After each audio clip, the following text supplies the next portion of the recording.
నమస్కారం, city news తెలుగుకి స్వాగతం. ఈనాటి ముఖ్యాంశాలు. కర్నూలులో హైకోర్టు బెంచ్ ఏర్పాటు చేస్తాం. నదుల అనుసంధానంతో రాయలసీమకు తాగు సాగునీరు సమస్య లేకుండా చేస్తాం. సీఎం చంద్రబాబు ప్రకటన.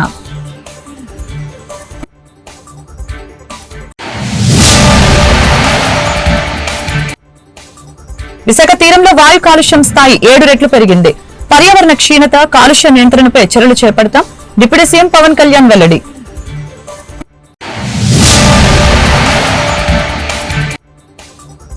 మూడు నెలల్లో విశాఖకు టీసీఎస్ వస్తుంది. 5 ఏళ్లలో 5 లక్షల ఉద్యోగాలే మా లక్ష్యం. అసెంబ్లీలో మంత్రి నారా లోకేష్.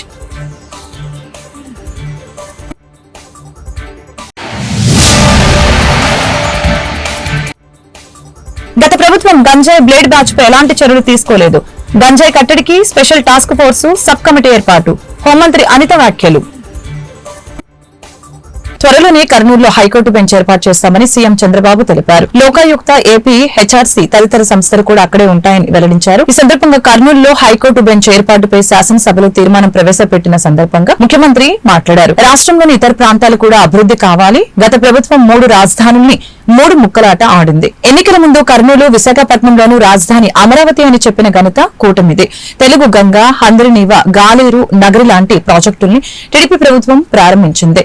కృష్ణా జలాలని రాయలసీమకు తీసుకువెళ్లాం. నదుల అనుసంధానంతో రాయలసీమకి తాగు సాగునీటి సమస్య లేకుండా చేస్తామని చంద్రబాబు వివరించారు. ఈ రోజు ప్రభుత్వం ఏదైతే ఎన్నికల మేనిఫెస్టోలో పెట్టామో కర్నూలులో హైకోర్టు బెంచ్ పెట్టాలని చెప్పి ఆ రోజు ఎన్నికల మేనిఫెస్టోలో చెప్పాం. దాని ప్రకారం నిన్నే కేబినెట్ లో తీర్మానం చేసి, అసెంబ్లీలో కూడా తీర్మానం చేసి, అటు హైకోర్టుకి, గవర్నమెంట్ ఆఫ్ ఇండియా కూడా పంపిస్తాం.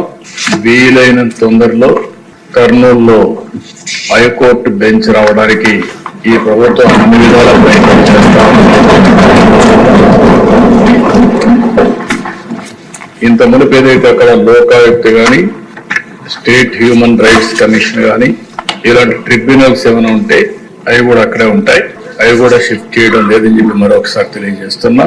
ఇది కాకుండా దిశ ఈరోజు ఈ ప్రభుత్వం వికేంద్రీకరణ, ఎక్కడికక్కడ 1-2 సిటీసే కాకుండా ఈరోజు అన్ని ప్రాంతాల్లో సమగ్ర అభివృద్ధి కోసం కట్టుబడి ఉన్నాం. ఇంకొక దిశ ఎడ్యుకేషన్ ప్రాధాన్యత ఇచ్చాం. తిరుపతిని ఒక ఎడ్యుకేషన్ హబ్ గా తయారు చేస్తున్నాం. ఐఐటి, ఐజర్, అదే మాదిరిగా కల్నరీ ఇన్స్టిట్యూట్ ఒకటి, త్రిపుల్ ఐటి కర్నూలులో పెట్టాం, ఉర్దూ యూనివర్సిటీ కర్నూలులో పెట్టాం. ఇవి కాకుండా సెంట్రల్ యూనివర్సిటీ అనంతపూర్లో పెట్టాం. రాయలసీమని ఒక ఎడ్యుకేషన్ హబ్ గా తయారు చేయాలని తెలుగుదేశం పార్టీ ముందుకు పోయాం. ఏదైతే ప్రజాగళంలో మిషన్ రాయలసీమ అనౌన్స్ చేశారో దానికి కట్టుబడి ఉండి తప్పకుండా మిషన్ రాయలసీమలో చెప్పిన ప్రతి ఒక్కటి కూడా తెలుగుదేశం పార్టీ ఎన్డీఏ ప్రభుత్వం పూర్తి చేస్తామని చెప్పి కూడా నేను మీకు తెలియజేస్తున్నాను. ఈరోజు దేశ రాయలసీమకి ఏదైతే హార్టికల్చర్ హబ్ గా తయారు చేయాలని నీటి సమస్య ఉంది కాబట్టి 90% తో డ్రిప్ ఇరిగేషన్ కు సబ్సిడీ ఇచ్చాం.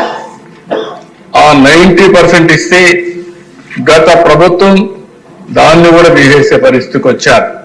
అలాంటి ఏ విషయంలో చూస్తే అధ్యక్ష రాయలసీమకు ఒక్క పని చేసిన దాఖలాలు లేవు. ఇండస్ట్రీ వచ్చిన తిరుపతిలో హార్డ్వేర్ హబ్ గా తయారైందని తెలుగుదేశం పార్టీలో.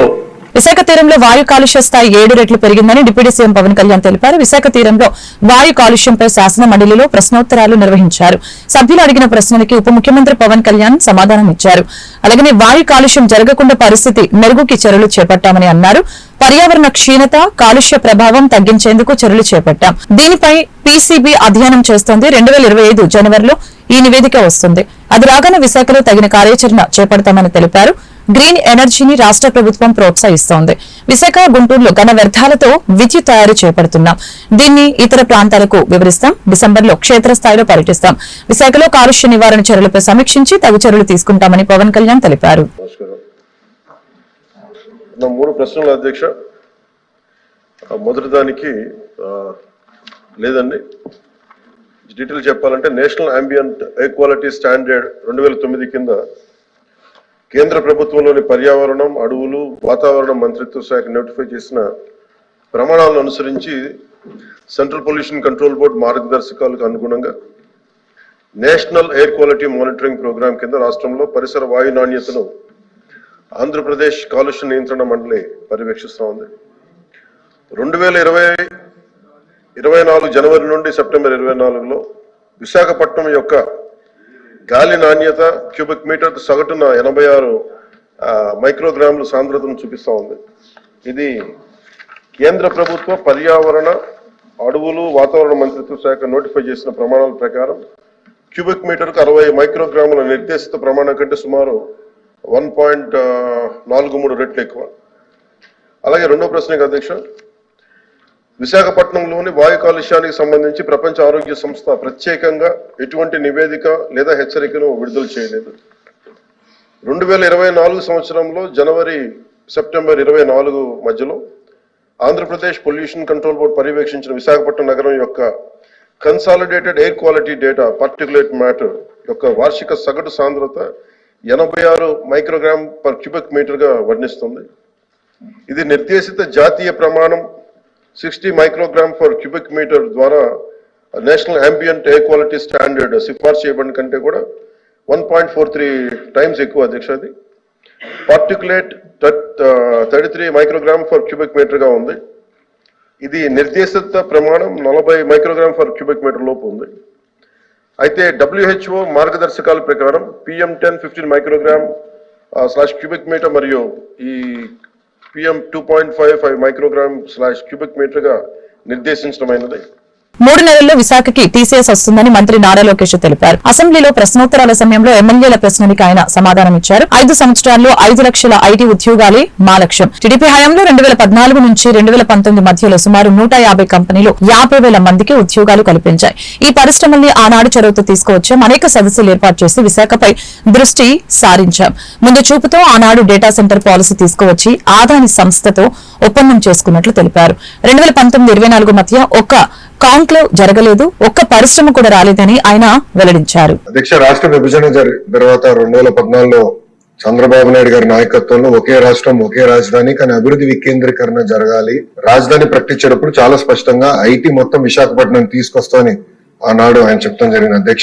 అధ్యక్ష చంద్రబాబు నాయుడు గారి చొరవ వల్ల ఈరోజు ప్రపంచంలో ఎక్కడికి వెళ్ళినా 20% మంది ఐటీ రంగంలో తెలుగులు ఉంటాం. నిజంగానే మనందరం గర్వపడాల్సిన అవసరం ఉంది అధ్యక్ష. కానీ వాళ్ళు మన రాష్ట్రంలో పనిచేసేదానికి సరైన ఎకో సిస్టమ్ లేకపోవడం అనేది చాలా చాలా బాధాకరం. 2014 నుంచి 2019 మధ్యలో ఒక్కసారి మనం చూస్తే అధ్యక్ష సుమారుగా 150 కంపెనీలు 50,000 మందికి ఉద్యోగాలు కల్పించడం కూడా జరిగింది అధ్యక్ష. ఈ పరిశ్రమలని ఆనాడు తీసుకొచ్చాం.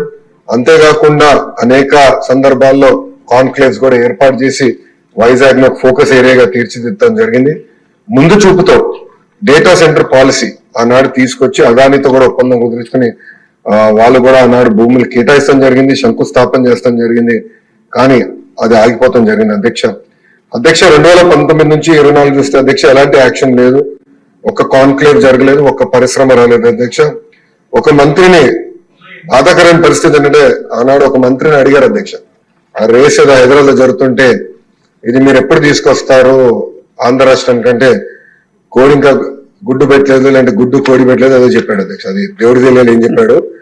ఆ రోజు నుంచి ఆంధ్ర రాష్ట్రం అనేది ఎగతాళి చేశారు అధ్యక్ష. ఎక్కడికి వెళ్ళినా ఆంధ్ర రాష్ట్ర ఐటీ మంత్రి ఇలా ఉంటారా, ఇలా అవుతే పరిశ్రమలు ఎట్లా వస్తాయని కూడా వాళ్ళందరూ ఎగతాళి చేసే పరిస్థితి అధ్యక్ష. అంతేకాకుండా అధ్యక్ష నేను మంత్రి అయినాక అనేక కంపెనీల్లో కలిస్తే గత ప్రభుత్వంలో ఉన్న వాళ్ళు చాలా స్పష్టంగా మన కంపెనీలో వాటాలు అడగడం జరిగింది అధ్యక్ష. వాటాలు అడిగారు అధ్యక్ష. దానివల్ల ఆ కంపెనీలన్నీ వెనక్కి వెళ్ళిపోయినాయి. అంటే ఐటీ కంపెనీల్లో కూడా వాటాలు అడిగే పరిస్థితి వీళ్ళు వచ్చారు అధ్యక్ష. ఏం చెప్పాలి అధ్యక్ష. ఇంతేకాకుండా పెద్దలు అన్నట్టు మిక్సీ కూడా నాడు పట్టించుకోలేదు, ఎస్టీపీఐకి ఇవ్వాల్సిన భూములు కేటాయించలేదు. ఇంకా మిలేనియం టవర్ ఫేజ్ 2 వచ్చే గల అక్కడ సచివాలయం పెడతామని మొత్తం డ్రామా నడిపించారు అధ్యక్ష. సచివాలయం పెట్టలేదు, అలానే ఐటీ కంపెనీలు కూడా అది కేటాయించలేదు అధ్యక్ష. దానివల్ల ఆంధ్ర రాష్ట్ర యువకులు చాలా చాలా నష్టపోతాం జరిగింది అధ్యక్ష. గత ప్రభుత్వం గంజాయి బ్లేడ్ బ్యాచ్ ఆగడాలపై ఎలాంటి చర్యలు తీసుకోలేదని హోంమంత్రి అనిత విమర్శించారు. 5 ఏళ్లలో జగన్ ఒక్కసారి కూడా సమీక్ష చేయలేదని, దీంతో దుండగులు రెచ్చిపోయారని తెలియజేశారు. గంజాయితో పాటు బ్లేడ్ బ్యాచ్ ఆగడాలు, వాటి కట్టడికి తీసుకుంటున్న చర్యలపై శాసనసభలో పలువురు సభ్యులు ప్రశ్నలు వేశారు.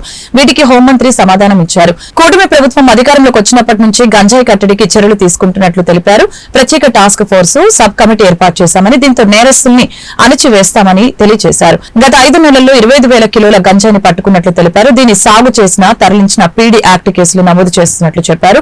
ఆస్తులు సైతం జప్తు చేసేలా చర్యలు తీసుకుంటున్నట్లు హోంమంత్రి వివరించారు. లాస్ట్ 5 సంవత్సరాలు ఇందాక సభ్యులు మన వాసు గారు మాట్లాడినప్పుడు కనీసం గాంజా మీద కానీ, బ్లేడ్ బ్యాచ్, గాంజా బ్యాచ్ గురించి కానీ, బ్లేడ్ బ్యాచ్ గురించి కానీ దౌర్భాగ్యం ఏంటంటే ఒక సీఎం స్థాయిలో ఉన్న వ్యక్తి ఏ రోజు కూడా ఒక రివ్యూ తీసుకోకపోవడం, ఒక ఇన్ఫర్మేషన్ కనీసం తెప్పించుకోకపోవడం అధ్యక్ష.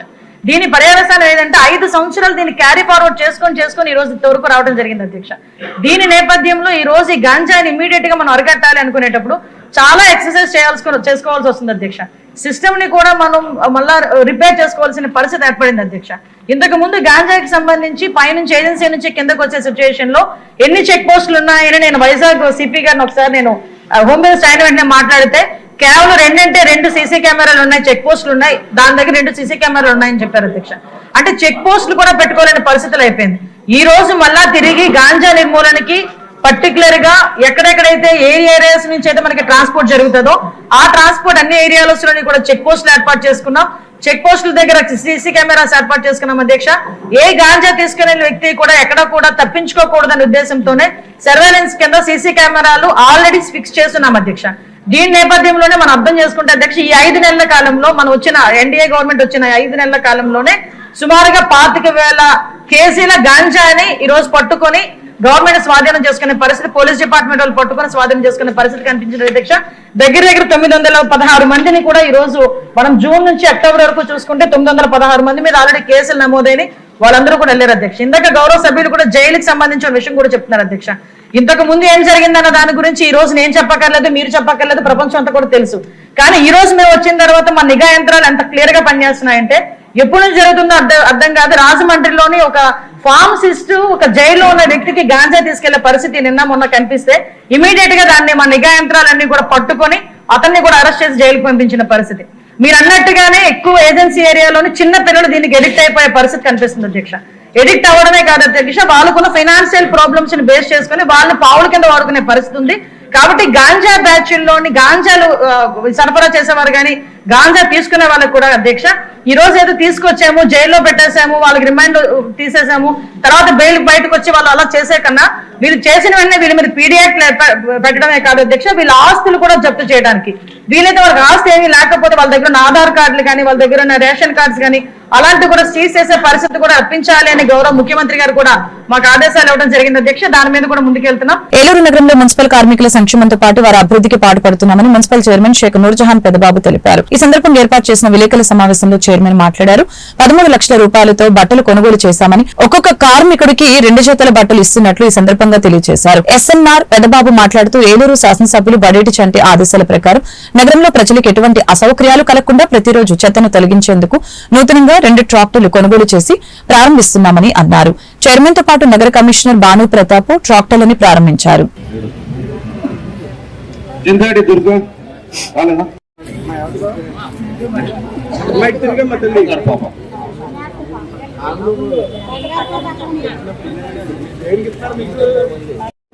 పేరు చెప్పాలండి అమ్మా.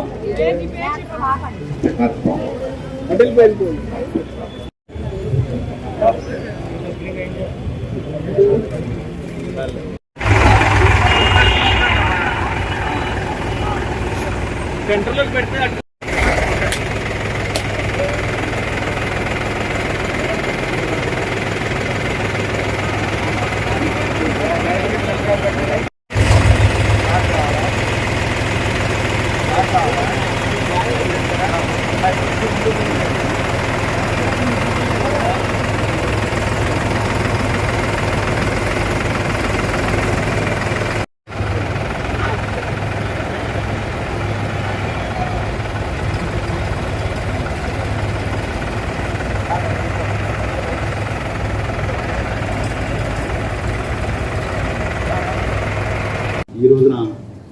ఏలూరు నగరపాలక సంస్థలో పనిచేస్తున్నటువంటి అవుట్సోర్సింగ్ ఉద్యోగస్తులందరికీ కూడా మరి సుమారు ఒక 500-600 మందికి గతంలో ఈఎస్ఐ కార్డులు పంపిణీ చేయడం జరిగింది. మరి ఈ రోజున 200 మందికి వాళ్ళందరినీ కూడా ఐడెంటిఫై చేసి వాళ్ళకి ఈఎస్ఐ కార్డులు పంపిణీ చేసే కార్యక్రమం ఏలూరు నగరపాలక సంస్థలో మరి గౌరవ కార్పొరేటర్లు, గౌరవ మేయర్ గారు, గౌరవ కమిషనర్ గారు, అసిస్టెంట్ కమిషనర్ గారు, డిప్యూటీ కమిషనర్ గారు ఆధ్వర్యంలో వాళ్ళందరికీ కూడా ఈ కార్డులు పంపిణీ చేయడం జరిగింది. దాని యొక్క ముఖ్య ఉద్దేశం ఏంటంటే ఈ ఈఎస్ఐ హాస్పిటల్స్లో వాళ్ళ ఫ్యామిలీ మెంబర్స్ అందరూ కూడా ఉచితంగా ఎలాంటి వైద్యమైనా కానీ చేయించుకునేటువంటి సౌకర్యం మన రాష్ట్ర ప్రభుత్వం కల్పించింది. కాబట్టి ఈ సౌకర్యాన్ని వాళ్ళు వినియోగించుకోవాలని చెప్పి ముఖ్య ఉద్దేశంతోనే మరి ఈఎస్ఐ కార్డులు వాళ్ళందరినీ కూడా గౌరవ కమిషనర్ గారు, ఇన్స్పెక్టర్కి చెప్పి వాళ్ళని ఐడెంటిఫై చేసి వాళ్ళ అడ్రస్లతో ఈ కార్డులు పంపిణీ చేస్తున్నాము. మరి అట్లాగే ఈ అవుట్సోర్సింగ్ ఎంప్లాయీస్ మన ఏలూరు కార్పొరేషన్లో సుమారు 1300 మంది పనిచేస్తున్నారు. వాళ్ళందరూ కూడా ఇప్పటివరకు కూడా బ్యాంకులో ఎటువంటి వాళ్ళ చిరు అవసరాలు తీర్చుకునే అవకాశం కూడా గౌరవ మేయర్ గారు, గౌరవ శాసనసభ్యులు చంటి గారు కూడా కల్పించడం జరిగింది. మరి అట్లాగే గౌరవ శాసనసభ్యులు శ్రీ బడేటి చంటి గారి ఆదేశాల మేరకు ఏలూరు నగరంలో మరి నగర ప్రజలందరికీ కూడా మెరుగైన సేవలు అందించేందుకు, పారిశుద్ధ్య సేవలు అందించేందుకు మరి మున్సిపల్ ఫండ్స్ నుంచి 2 ట్రాక్టర్లని 13 లక్షల రూపాయలతో కొనుగోలు చేయడం జరిగింది. అవి ఈ రోజున ప్రారంభించుకోవడం జరుగుతుంది. అలాగే మరి ఏదైతే మున్సిపల్ కార్పొరేషన్లో శానిటేషన్ వర్కర్లు వారందరికీ కూడా వారి ఆరోగ్యాన్ని దృష్టిలో పెట్టుకుని ఎప్పటికప్పుడు మున్సిపల్ కార్పొరేషన్ తరఫు నుంచి అనేక చర్యలు తీసుకోవడం జరుగుతుంది. దానిలో భాగంగానే ఈ రోజున వారికి ఈఎస్ఐ కార్డులు కూడా పంపిణీ చేయడం జరుగుతుంది. ఎవరైతే అవుట్ సోర్సింగ్లో పనిచేస్తున్నటువంటి 600 మందికి కూడా ఈరోజు 200 మందికి ఈ యొక్క కార్డుల్ని ఇవ్వడం జరుగుతుంది. మరి అందరూ కూడా ఉచిత సేవలు, వైద్య సేవలు అందించే విధంగా వారి కుటుంబ సభ్యులకు కానీ వాళ్ళందరినీ కూడా ఆరోగ్యంగా ఉండాలని ఈ యొక్క ఈఎస్ఐ కార్డుల్ని ఇవ్వడం జరుగుతుంది.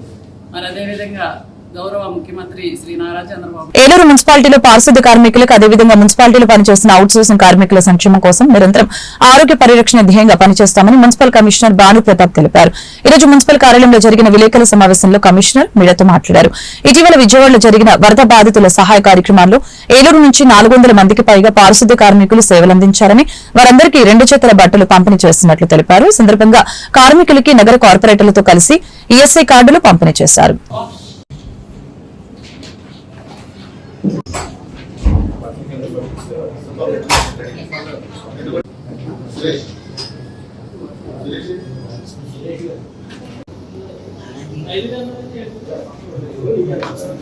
మున్సిపల్ కమిషనర్ మాట్లాడుతున్నాను.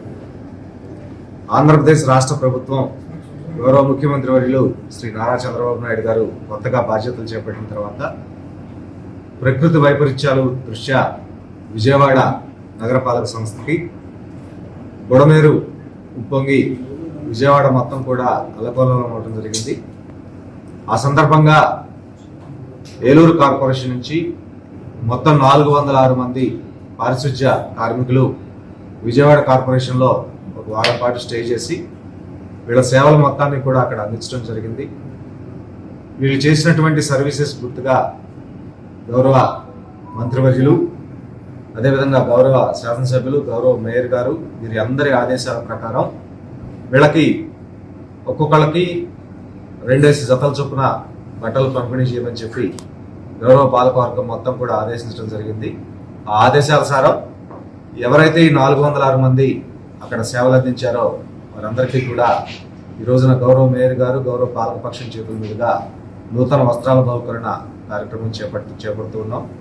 దాంతోపాటు ఈ పారిశుధ్య కార్మికులు ఎవరైతే అనునిత్యం సేవలు అందిస్తూ ఉన్నారో వారి యొక్క ఆరోగ్యం కూడా మా బాధ్యత. కాబట్టి వీళ్ళందరికీ కూడా ఈఎస్ఐ హాస్పిటల్స్ ద్వారా శాశ్వతంగా ఏదన్నా దీర్ఘకాలిక రోగాలు బారిన పడ్డప్పుడు వాళ్ళకి ట్రీట్మెంట్ అందించడం కోసం ఈఎస్ఐ హాస్పిటల్స్ ద్వారా ట్రీట్మెంట్ పొందేదానికి ఇప్పుడు సుమారుగా 190 మందికి ఈఎస్ఐ హెల్త్ కార్డ్స్ జారీ చేస్తూ ఉన్నాము. ఇంకా ఒక 115 మంది దాకా అప్లై చేసుకోవాల్సి ఉంది. వాళ్ళందరినీ కూడా శానిటరీ ఇన్స్పెక్టర్ ద్వారా మొబిలైజ్ చేయించి ఈఎస్ఐ హెల్త్ కార్డుకి అప్లై చేయించి అప్కమింగ్ 15 days లో వాళ్ళకు కూడా ఈఎస్ఐ హెల్త్ కార్డు జారీ చేయడం జరుగుతుంది. ఏలూరు జిల్లాలో జాతీయ రహదారిపై దొంగతనానికి పాల్పడుతున్న ఇద్దరు దొంగల్ని పోలీసులు అరెస్టు చేశారు. ఈ సందర్భంగా ఏలూరు డీఎస్పీ కార్యాలయంలో ఈ రోజు విలేకరులతో డీఎస్పీ శ్రావణ్ కుమార్ ఆధ్వర్యంలో జరిగింది. ఈ సందర్భంగా డీఎస్పీ మాట్లాడుతూ ఏలూరు జిల్లాలో జాతీయ రహదారిపై రాత్రిపూట ఛార్జీ లైట్ వెలిగించి రహదారిపై ప్రయాణించే వాహనదారుని ఆపి వారి వద్ద నుంచి బంగారం, నగదుని దోచుకుంటున్న ముఠాని అరెస్టు చేసినట్లు తెలిపారు. సమావేశంలో Bhimadolu CI UJ Wilson, SI Sudheer పాల్గొన్నారు.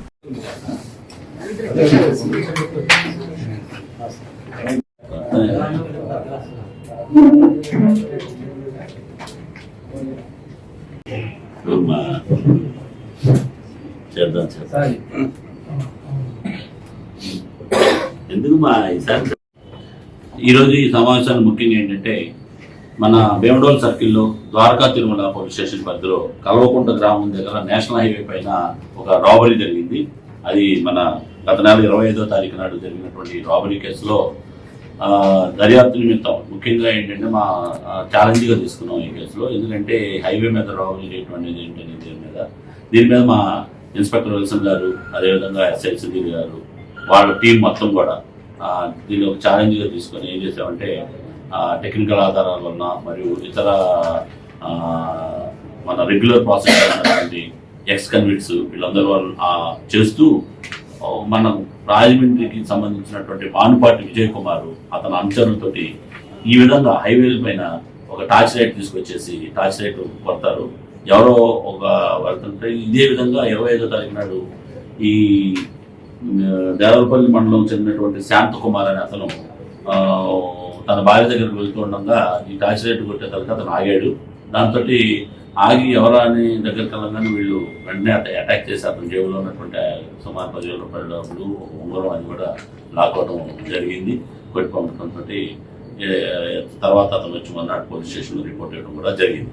దీని మీద మేము ఒక ఛాలెంజ్గా తీసుకొని మా టీం అంతా ఎస్పీ గారి ఆదేశాల మీదకి ఖచ్చితంగా ఎలాగైనా డిటెక్ట్ చేయాలని ఒక సంకల్పంతో మేము దీని పాత ముద్దాయిని అదేవిధంగా టెక్నికల్ ఆధారాల ప్రకారం దీన్ని దర్యాప్తులో భాగంగా చూస్తే ఇతను పాత ముద్దాయి అయినటువంటి రాజమండ్రి రాజానగరానికి చెందినటువంటి మానుపాటి విజయ్ కుమార్ అతని అనుచరులతోటి ఈ దారుణంగా దాడి చేశారని మాకు ఖచ్చితమైన వీడియో సమాచారం వచ్చింది. దాని మేరకు అతని గురించి కాలుస్తుండగా అతన్ని ఈ రోజు నాడు నిన్న అతన్ని అదుపులోకి తీసుకోవడం జరిగితే అతను చెప్పడంలో ఏంటంటే ఈ హైవే పైనటువంటి చాలామంది ఈ ఇజరాలు కానీ ఇలాంటి వాళ్ళందరూ టార్చ్ లైట్ కొట్టడంతో జనాలు అటువైపు రావటం గమనించినట్టు అతను గతంలో కూడా ఇలాంటివే చేసేవాడు.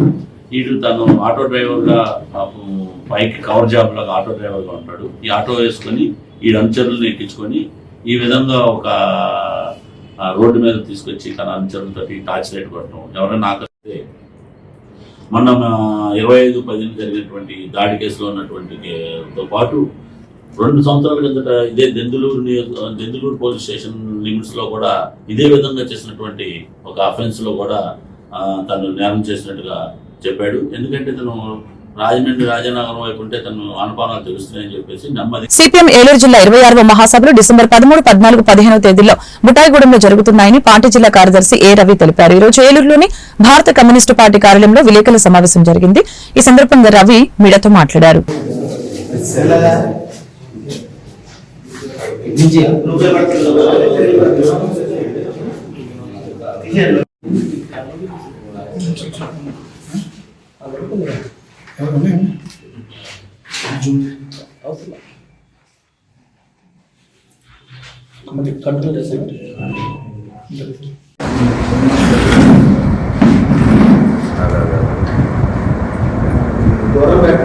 అందరికీ నమస్కారం.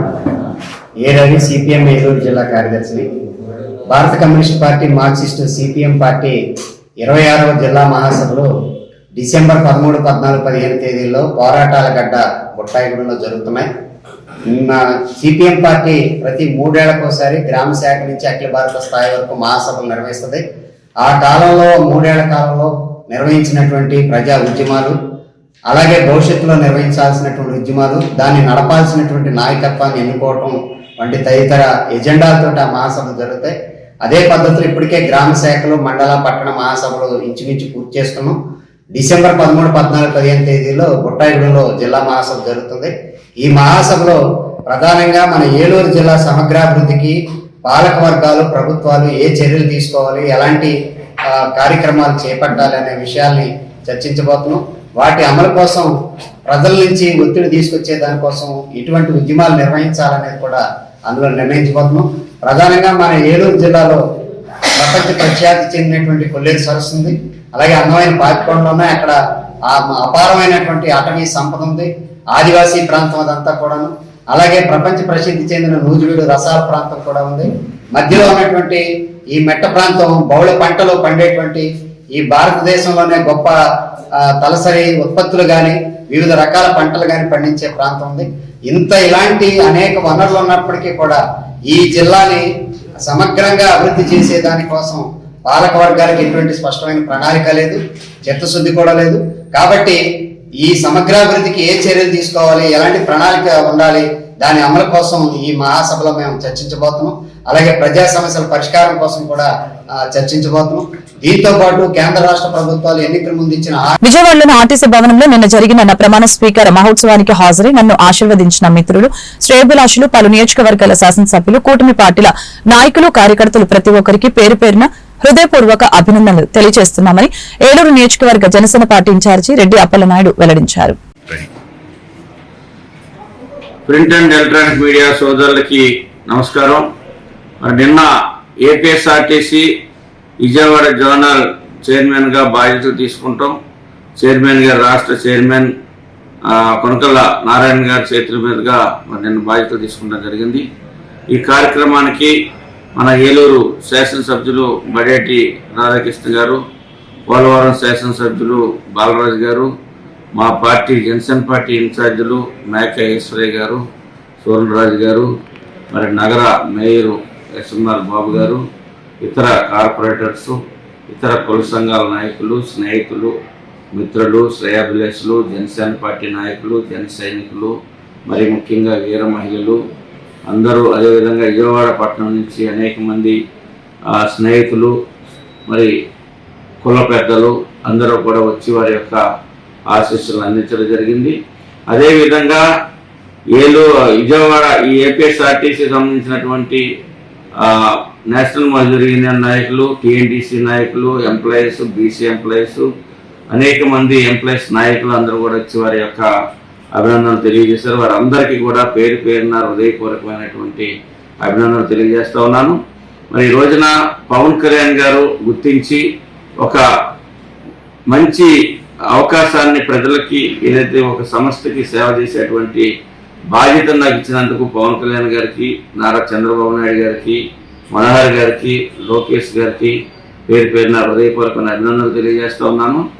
మరి ఈ యొక్క విజయవాడ జోనల్ చైర్మన్, మరి ఏదైతే కంబైన్డ్ కృష్ణా జిల్లా, కంబైన్డ్ పశ్చిమ గోదావరి, కంబైన్డ్ తూర్పు గోదావరి డివైడ్ అయినటువంటి జిల్లాలు 7 జిల్లాల్లో మరి ఆర్టీసీ సంబంధించినటువంటి హాస్టల్ పరిరక్షణ కానివ్వండి, ఆర్టీసీ ఎంప్లాయీస్ యొక్క శ్రేయస్ కోసం కానివ్వండి, కార్మికుల యొక్క శ్రేయస్ కోసం కానివ్వండి, ఈ యొక్క 7 జిల్లాల పరిధిలో ఉన్నటువంటి ప్రజల సౌకర్యార్థం 7 జిల్లాల్లో ఉన్నటువంటి ఎమ్మెల్యేలు, శాసనసభ్యులు, గౌరవ శాసనసభ్యుల యొక్క సూచనలు, వారి సలహాలు, వారు సహకారం కూడా తీసుకొని మరి పార్లమెంట్ సభ్యులు 8 మంది పార్లమెంట్ సభ్యులు వారి యొక్క సూచనలు, సలహాలు తీసుకొని వారి యొక్క పరిధిలో మేమందరం కూడా ఆర్టీసీ సంస్థను బలోపేతం చేస్తామని ప్రభుత్వం, పవన్ కళ్యాణ్ గారు నమ్మకంగా ఇచ్చినటువంటి ఈ యొక్క పదవిని పశ్చిమ గోదావరి జిల్లా భీమవరం పట్టణంలో ఉన్న శ్రీ మావులమ్మ అమ్మవారి దేవస్థానం నందు కార్తీక మాసం సందర్భంగా శ్రీశైలం భ్రమరాంబిక మల్లికార్జున స్వామివారి రథయాత్ర కార్యక్రమం వైభవంగా నిర్వహించారు. ఈ కార్యక్రమంలో శ్రీశైలం దేవస్థానం సిబ్బంది మరియు అర్చకులు, ఆలయానికి వచ్చిన భక్తులకి ప్రత్యేక పూజల్ని నిర్వహించడం జరిగింది.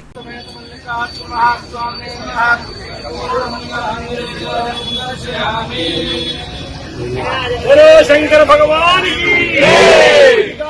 స్వామికి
ఏలూరు జిల్లా ద్వారకా తిరుమల మండలం దొరసానిపాడు గ్రామంలో శ్రీ శివ దత్తాత్రేయ ప్రత్యం గరి వృద్ధాశ్రమం నందు స్వస్తి శ్రీ చాంద్రమానీన క్రోధినామ సంవత్సర కార్తీక బహుళ పంచమి రోజు నాడు శ్రీ శివస్వామి వారి ఆధ్వర్యంలో 50 కేజీల కారంతో బాబా అభిషేకం చేయించడం జరిగింది.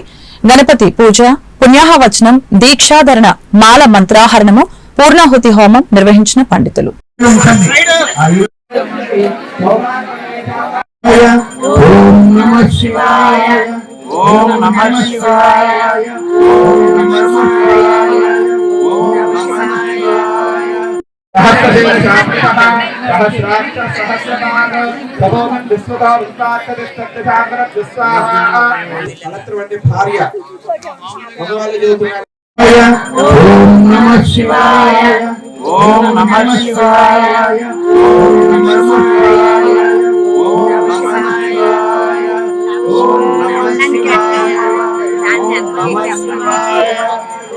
శివాయ కొంచెం దారిపించండి. ఓం నమః శివాయ ఓం నమః శివాయ ఓం నమః శివాయ ఓం నమః శివాయ ఓం ప్రత్యంగాయ నమః ఓం ప్రత్యంగాయ నమః.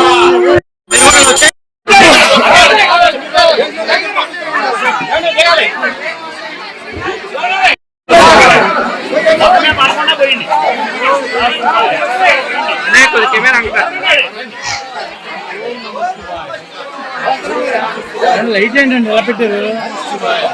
లైట్ అవుతా పెట్టాలి వెనక పెట్టండి.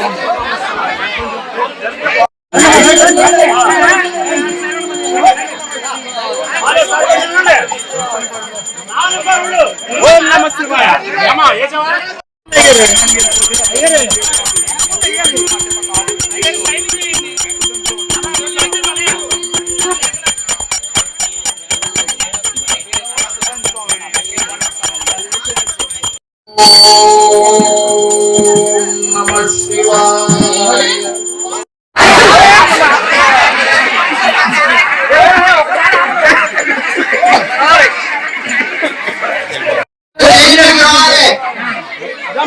ఏలూరు జిల్లా చింతలపూడి మండలం ఎర్రగుంటపల్లి గ్రామంలో చర్చి దగ్గర పామాయిల్ లారీ ఢీకొని వృద్ధురాలు 66 సంవత్సరాలు మానికుల నాగమ్మ మృతి చెందింది. డ్రైవర్ తప్పిదం వలన ఈ ఘటన చోటు చేసుకుందని స్థానికులు ఆరోపిస్తున్నారు.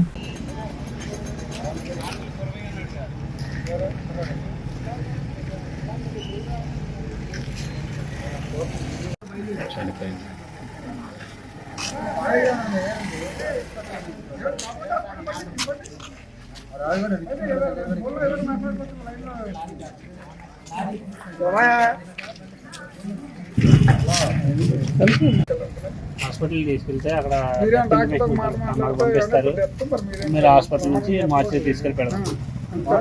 గన్నవరం నియోజకవర్గంలో ఇరిగేషన్ శాఖకు సంబంధించి ప్రధానంగా 3 సమస్యల్ని పరిష్కరించండి అసెంబ్లీలో సంబంధిత మంత్రిని కోరిన ఎమ్మెల్యే యార్లగడ్డ వెంకట్రావు ఈ సందర్భంగా గురువారం ఆయన అసెంబ్లీలో మాట్లాడారు. 1276 ఎకరాల విస్తీర్ణంలో ఉన్న బ్రహ్మలింగయ్య చెరువుని రిజర్వాయర్గా చేసేందుకు 2014 నుంచి 19 మధ్య అప్పటి టీడీపీ ప్రభుత్వం నిధులు కేటాయించిన గత వైసీపీ పాలనలో సొమ్మును డ్రా చేయడంతో పాటు అక్రమంగా మట్టిని దోచేశారని విమర్శించారు. పోలవరం ఏలూరు కాల్వని అనుసంధానం చేయాలని, అలాగే రామవరపాడు, ఎనికేపాడు, జక్కుల, నెక్కెలం ప్రాంతాల్లో ఏలూరు కాల్వపై వంతెనను నిర్మాణం చేయాలని కోరారు. ధన్యవాదాలు అధ్యక్ష. గన్నవరం నియోజకవర్గంలో ఇరిగేషన్ డిపార్ట్మెంట్ కి సంబంధించి అధ్యక్ష, నా నియోజకవర్గంలో ముఖ్యంగా 3 సమస్యలు ఉన్నాయి అధ్యక్ష. బ్రహ్మలింగ చెరువు 1276 ఎకరాలు ఉంది అధ్యక్ష. గతంలో 14-19 మధ్య రిజర్వాయర్ చేద్దాం అనుకున్న పరిస్థితి, కానీ ఆ రోజు డబ్బులు కేటాయించినా ఆ డబ్బులు డ్రా చేసుకుని అక్రమంగా మట్టి అమ్ముకున్న పరిస్థితి అధ్యక్ష. ఎనిమిది అక్రమంగా మట్టి అమ్మినా ఇప్పుడు రిజర్వాయర్ చేయడానికి తక్కువ ఖర్చు అవుతుంది అధ్యక్ష. దాన్ని రిజర్వాయర్ గా మార్చి పర్యాటక క్షేత్రంగా అభివృద్ధి చేయాలని మీ ద్వారా కోరుతున్నాను అధ్యక్ష. అలాగే పోలవరం కెనాల్, ఏలూరు కెనాల్ అనుసంధానం చేసే ప్రాజెక్టు కూడా 14-19 మధ్య యనమల రామకృష్ణ గారు 15,60,00,000 కేటాయించారు అధ్యక్ష. కానీ 12th క్లాస్ చదివిన కూడా తెలిసే పరిస్థితి అధ్యక్ష. నిర్మాణం లేట్ అయితే నిర్మాణం రెట్టింపు అవుతుందనే విషయం గత ప్రభుత్వం మర్చిపోయి దాన్ని అటకెక్కించిన పరిస్థితి. ఇవాళ మళ్ళీ ఎస్టిమేషన్ చేపిస్తే 32 కోట్ల రూపాయలకి ఎస్టిమేషన్ ఇచ్చారు అధ్యక్ష. పోలవరం కెనాల్ 137.6 కిలోమీటర్ల దగ్గర నుంచి ఏలూరు కెనాల్ కి అనుసంధానం చేయాల్సిందిగా మీ ద్వారా మంత్రి గారిని కోరుతున్నా అధ్యక్ష. మూడోది అధ్యక్ష, ఆరుగాలం కష్టపడే రైతు సోదరుల కోసం అలాగే ఏలూరు కెనాల్ మీద రావరపడి దగ్గర, ప్రసాదంపడి దగ్గర, జక్కుల దగ్గర వంతులు ఏర్పాటు చేయాల్సిన అవసరం ఉంది అధ్యక్ష. 4-5 వేల ఎకరాలకి వాళ్ళు వెళ్తానికి కానీ 30,000 పైబడి జనాభా ఉన్న పరిస్థితి అధ్యక్ష. ఒక్కో వంతునికి 5-6 కోట్లు కూడా అవుతుంది అధ్యక్ష. నేను ఆల్రెడీ లెటర్స్ ముఖ్యమంత్రి గారికి ఇచ్చాను అధ్యక్ష. వీటిని కూడా కేటాయించవలసిందిగా కోరుతుంది అధ్యక్ష. ఇకపోతే ఎయిర్పోర్ట్ ఎదురుగా అధ్యక్ష గ్రైనరీ బాగున్న పరిస్థితి. బెంగళూరు ఎయిర్పోర్ట్కి వెళ్ళినా, చెన్నై ఎయిర్పోర్ట్కి వెళ్ళినా గ్రైనరీ బాగుండే పరిస్థితి. ఈ శాఖలు అన్నింటితో 7 శాఖలతో అనుసంధానం చేసి మాట్లాడితే 45 రోజులు పట్టింది అధ్యక్ష. ఫైనల్ గా హైవే నడితే నేషనల్ హైవే ఏమో విజయవాడ గ్రైనరీ ఎండీతో మాడాలని ఇట్లా చెప్తే అందరినీ కూర్చోబెట్టి మాట్లాడి 45,000 చదరపు మీటర్ గ్రైనరీ ఉందని డబుల్ చేస్తున్న పరిస్థితి అధ్యక్ష. ఆ పనులు ప్రారంభించారు అధ్యక్ష. కానీ ఎయిర్పోర్ట్ ఎదురుగా స్వర్గీయ ఎన్టీ రామారావు పేరు మీద ఉన్న వెటనరీ కాలేజ్ కాంపౌండ్ వాళ్ళు పడిపోయి ఆ రైలింగ్లు పాడైపోయిన పరిస్థితి అధ్యక్ష. ఎయిర్పోర్ట్ క్వైట్ ఆపోజిట్ గా ఉంటుంది, చూస్తా కూడా అక్కడ ఉంది అధ్యక్ష. దానికి నిధులు కేటాయించాల్సిందిగా మంత్రి గారిని కోరే అధ్యక్ష. ఈపూరు శాఖ గ్రంథాలయంలో నవంబర్ 14 నుంచి 20 వరకు వారోత్సవాల్లో భాగంగా విద్యార్థులకి వివిధ కార్యక్రమాలని మరియు వివిధ పోటీల్ని ముఖ్య అతిథులచే ప్రారంభించి వారం రోజుల పాటు నిర్వహించిన ఈ కార్యక్రమాలలో గెలుపొందిన విద్యార్థులకి బహుమతులను అందజేశారు. ముఖ్య అతిథులుగా ఈపూరు సర్పంచ్ పి చెంచయ్య, హైస్కూల్ ప్రధానోపాధ్యాయులుగా ఎన్ రామకృష్ణారెడ్డి విచ్చేగా ఈ కార్యక్రమాన్ని ప్రారంభించారు. బహుమతుల్ని, మెమంటోల్ని, సర్టిఫికేట్స్ ని ముగింపు రోజున అందజేయడం జరిగింది. చివరి రోజున డిజిటల్ గ్రంథాలయంపై విద్యార్థులకు అవగాహన, సామూహిక స్వీయ పఠనం, బహుమతుల ప్రధానోత్సవం నిర్వహించారు. నవంబర్ 14 నుంచి 20 వరకు గ్రంథాలయ వారోత్సవాలు జరుగుతాయి. చాలా చక్కగా జరుగుతున్నారు.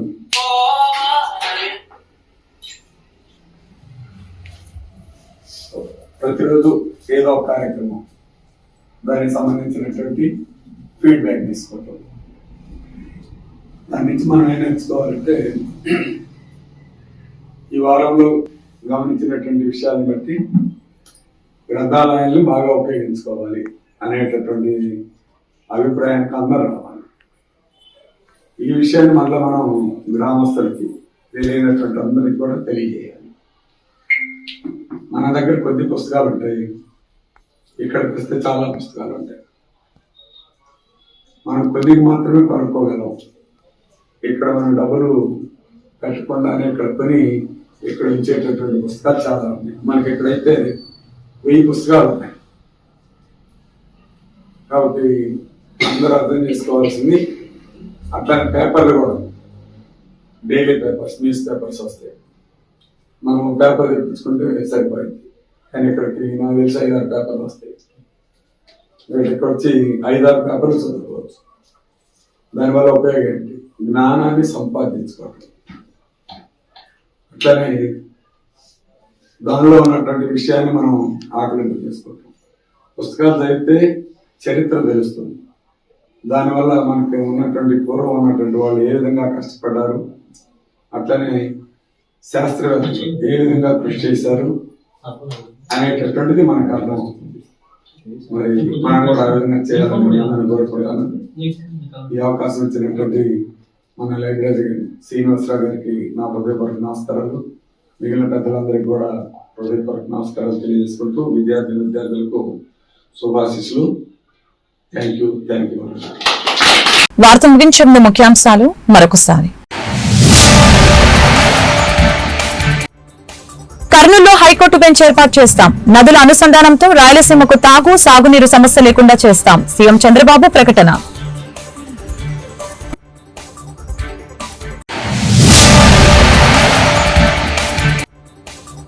విశాఖ తీరంలో వాయు కాలుష్యం స్థాయి 7 రెట్లు పెరిగింది. పర్యావరణ క్షీణత, కాలుష్య నియంత్రణపై చర్యలు చేపడతాం. డిప్యూటీ సీఎం పవన్ కళ్యాణ్ వెల్లడి.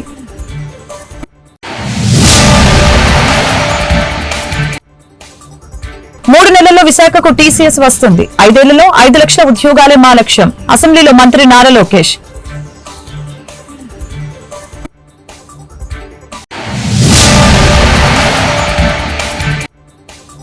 గత ప్రభుత్వం గంజాయి బ్లేడ్ బ్యాచ్ పై ఎలాంటి చర్యలు తీసుకోలేదు. గంజాయి కట్టడికి special task force sub committee ఏర్పాటు. హోంమంత్రి అనిత వ్యాఖ్యలు. ఈ వార్తలు ఇంతటితో సమాప్తం. మరొక బులెటిన్ మళ్ళీ కలుద్దాం. నమస్కారం.